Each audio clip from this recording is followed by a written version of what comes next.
इस वक़्त खैबर पख्तूनख्वा जी। में सियासी टेम्परेचर इतना बढ़ चुका है, जितना कि आपको मालूम है कि हांडी जब पकती है, तो एक ख़ास आँच पे पकती है। अब ये इतना ज़्यादा हो हुँ। गया पॉलिटिकल टेम्परेचर कि यहाँ पे ये हांडी जो है, ये जो लोगों की ज़िंदगियाँ हैं, ये इंतहाई मुश्किल से दो-चार हैं और ये मेरे ख़्याल में ये ख़राब हो जाएगी और ये जो हमें डिश मिलेगी, ये डिश इतनी अच्छी नहीं होएगी खाने की। ज़िंदगी बहुत मुश्किल हो गई है। इस वक़्त यहाँ पे बात सियासत की नहीं है, सियासत से हट के इदारे हैं। यहाँ पे इदारों के बीच यहाँ पे एक और मसला शुरू हो गया है, 2-3 अज़लां में बात हो रही है। इदारे आपस में बात कर रहे हैं, इदारे एक-दूसरे से नाराज़ हैं और सूबाई हुकूमत उनके बीच आके बात भी नहीं कर रही।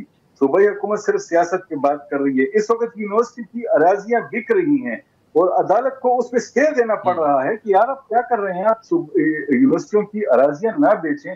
सूबाई हुकूमत कहती है नहीं हम नहीं बेच रहे, लेकिन फिर भी जब अदालत स्टे देती है, वो उसको माइंड करते हैं। इसके अलावा यूनिवर्सिटीज़ की सूरत-ए-हाल देखें। फिर मैंने आपको बताया कि मुख्तलिफ जगहों पे पुलिस जो है वो हड़ताल कर रही है और उसकी मुख्तलिफ वजूहात हैं मुख्तलिफ हुँ। जगहों पे। तो सूबाई हुकूमत पहले छोटी-छोटी बात पे सूबाई हुकूमत आ जाती थी बीच में, अब नहीं आती। आप देखें इस वक़्त 9 मई और बनू के मामलात पे जुडिशल कमीशन बनाने की तो बातें हुई।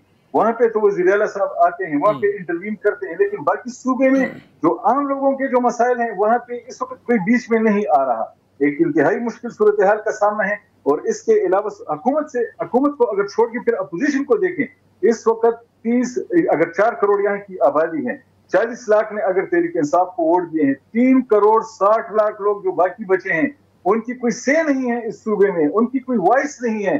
तमाम पॉलिटिकल पार्टीज़ इस वक़्त सोई हुई हैं और उनको कोई इस बात का एहसास ही नहीं है कि लोगों पे क्या गुज़र रही है।